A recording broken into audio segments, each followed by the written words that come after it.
Curtis coming at you from Ace Barrett Studios, once again covering Week 8 of the 2021 NFL season.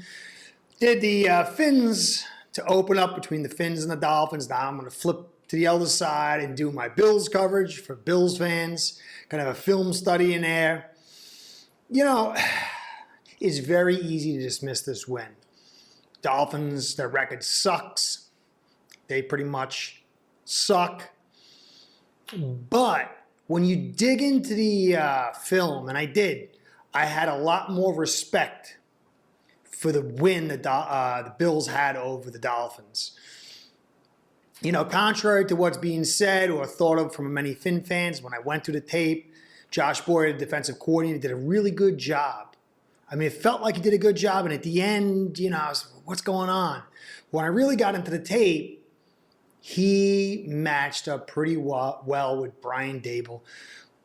But obviously, Daboll has more experience, more talent to work with, and ultimately, that kind of broke things open. We'll dig into that. The offense really didn't stand a chance. You know, they put a little yardage on early on, made a little illusory look of something coming out of the offense, but really that was a dead issue, pretty much. So the Bills should definitely, Bills fans should, and the Bills team should be proud of this victory, and I'm going to dig into why. First off, missing Knox is a big deal, and Spencer Brown, the young rookie, he was doing pretty good. He was out, so you had to do a lot of line shuffling, moving your left guard to your right guard, and someone else moving to right tackle. There's a lot of movement over there. I don't really know all you guys, but from what I was listening to, it was a lot of movement, and that's not easy. And it's not really a knock on the Bills' offensive line, but they're not a bunch of stars. You know, I was looking into PFF, which is not an end-all, be-all. They had Mitch Morse at 16th overall and Deion Dawkins at 36. You know, I just kind of put it as a roundabout thing. The rest of the players were all in that like high 40 and beyond range. Still, there's chemistry, there's the skills, there's Daboll, and of course there's Josh Allen to kind of pull it all together. The Dolphins really came to play. They were physical on both sides of the ball. And the idea to blitz and attack inside on the Bills, really, I thought that was going to flop right off the bat. But it was a pretty wild approach, and it had effect for a while. You know, going to the tape as far as why. But because this line had been shuffled around so much, and a lack of Knox to really be that interior deep threat, I think it allowed the opportunity for this flash fire blitzes from safeties and linebackers to really have effect, where I don't think if the line had been intact and Knox had been there, it would have been as effective. So let's take a look at the film first and see what we see. All right, the Dolphins opened up and they were flashing a lot of fire blitzes inside with safeties and linebackers. You know, early on it had effect. They were able to slow down the run, put pressure on Allen. But, you know, on this one right here, you can see he could have just ran for the first down. It would have made Dolphins more leery about doing in the future. The Dolphins really played well on one-on-one. You can see here, this is just beautiful play by Wilkins. So Dolphins were playing at a very high level early. There was a lot of changes on the Bills' offensive line. The two of them in combination just, you know, slowed down the inevitable. But there were opportunities on this one here. This is an early down. And instead of Allen just simply taking the underneath, he decides to go deep. And when you got the cornerback staring at you like that, I mean, I could see what he was thinking, but he could have made this game a lot easier for you guys. Like, this was a first down. You know, they came back with a run. And Zach Sealer was able to really affect change on the edges and really keep those zone stretch runs in check. The Dolphins played very, very physical early. And you see here, just really nowhere for the backs to go. Some poor blocking here by 76 and 75. Just really not able to shield off the linemen. But this play was showing portents of the future. I mean, Beasley was hit inside the gap on the zone coverage. And it was a perfectly fit ball. It was a beautiful ball thrown right into a tight gap. But, Beasley just nice cut inside. Nick Needham is just going to have struggle all day. He had some moments, but overall Beasley just, had his way. But the Bills had opportunities to really blow this game open early. But this was an amazing play by Byron Jones. And, you're not going to get that most of the time. So really it was just a little bit here, a little bit there could have really changed the way the game looked. They brought the pressure, the inside pressure, and really affect. I couldn't believe he almost completed. So I was like, even in the realm of being a close to the receiver was pretty amazing. But the pressure really did get to Allen. It was getting in there. I mean, there's a lot of changes on the offensive line again. So when you bring in this kind of pressure, it can be very effective.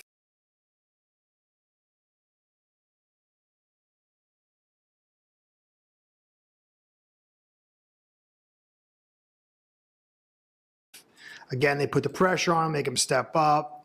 And this, I believe, was a third down. Chasing him out here. Again, more pressure. But the Bills are being patient. They can't run the football, but they're still trying. And they're really setting up for a second half adapt to what the Dolphins are doing. This was another play that could have been, something, and, most likely would be Beasley against Needham. But Needham really showed a lot to get in on a tight coverage. County here that really started pressing the edges, the over-aggression. As the game progressed, they continued to attack the edges and work Beasley, and that really was the formula. Dolphins, they give a flash fire look, but they really kind of drop into zone coverage. And then Beasley just has a beautiful cut here and leaves Needham in the dust. This was a beautiful, beautiful route by Beasley. I mean, you can't really... Who's covering that? Not many people. I mean, perfect timing, wide open. And that's really what it was. Beasley just kind of finding his way, getting his numbers, attacking the edges, slowing down that interior pass rush. And then Allen just using his physicality to really bully his way onto the defense. Those three things blew open the doors on the Dolphins defense in the second half. Landon Roberts really has an easy tackle on Allen, but he just gets manhandled. He's not an elite linebacker. And again here, Beasley just makes things so tough, especially when you got Diggs and Sanders. Needham's a nice third-ish, fourth-ish against, most teams, but not against the Bills. You bring the interior pressure with all those blitz, do some screens, and it really starts putting the defense on its heels. Again, on this one, they bring the pressure, but, that's a rough position for Needham to be in. With Beasley running right at you, he's got every option, inside, out. Almost the whole route tree. There's no way you're going to cover that. Again, the pressure gets in here. They get the pressure, but the ball gets off and it's on point. This, it's just a rough position to put your cornerbacks in. They really didn't have a chance. You see clearly the tight end doing the drag was a key feature. They have him run into a load of action, spread everybody out. But that stop and comeback right here draws the linebackers enough to break open a window. Really nice design. This one right here, Dolphins dial up a pretty good coverage, but they've got, two guys who aren't great interior coverers. You got Phillips, really, is the main guy. He's a DN, young rookie DN, and he kind of sits a little too shallow. But overall, it's a smallish window, and it takes an amazing catch by Beasley. You're not going to look at this. You're not going to get catches like this too often from your third, and that's a real nice catch. That's just talent, just beaten by talent. So it's at this point, the Dolphins defense is on its heels. I like how they have the running back float to the left that kind of like holds the pursuit just slightly. Then they get the train of linemen, and then it's just all Allen playing like a running back, a 230-pound running back. You're not going to see this from anybody in the league but Allen. Just makes it very, very difficult. Look at that. The only thing I don't like, though, again, as I've said, I understand it's a talent. It's a main feature to your offense, but this shot he takes at the end, this could be a concussion, right? Very easy. And that could change a lot of stuff, especially if it's in a postseason. So, really, there were so many opportunities for the Bills offense to not make this a game, to really blow it open early, and they did. Josh Allen was a little off on a couple passes on that early run where he could just boot it out and got the first. Not really what changed the complexion of the game, how it looked. And then, there's a couple of big plays. The Dolphins defense, to their credit, people don't really realize, but Zach Sealer and Christian Wilkins, they're very high-rated defensive tackles, and they were able at times to really dominate early. And in that Byron Jones breakup, if he didn't make that amazing play, that was a touchdown. And this game looks totally different. So I wouldn't be concerned in any way, shape, or form. If I was a Bills fan, I'd be very proud the way Dable was able to adapt and adjust, how his team was able to overcome a big, heavy line shuffle, missing Knox. Allen's still I'd like to see a little more better decision-making early. Obviously, we know he can run. He can make the big plays. And it's that little consistency parts early in the game that can really help him come the playoffs, come a Super Bowl. And I really think that's time's going to come, obviously. I think all roads are still going to go to Buffalo unless some strange, crazy thing happens. There's been a lot of movement for other teams in a negative way. Derrick Henry, he's out for 6 to 10 weeks. Titans are a legitimate threat, but they're not going to be able to keep pace. So that means at best case scenario for you guys, they're going to come into Buffalo, and they might have Henry, and they might not. And if they do, is he going to be fresh? Is he going to be rusty? I don't know. And who knows how many games they're going to lose. And then Ruggs had a DUI where someone died. That's going to be a big sapping. It's obviously life's the most important thing. But from a football standpoint, it's going to really sap the Raiders. Ravens, Bengals took a big loss to the Jets. I was really starting to get a little high on them, but that's the kind of loss you can't really have if you're really legit. I still am worried a little bit about you guys with the Pats. To me, the game that really focus on is first Tampa. Because if you look at the Titans and you look at the Dolphins, the one thing that they were able to do is limit the run early. And now the Dolphins weren't able to limit Josh Allen like the Titans were.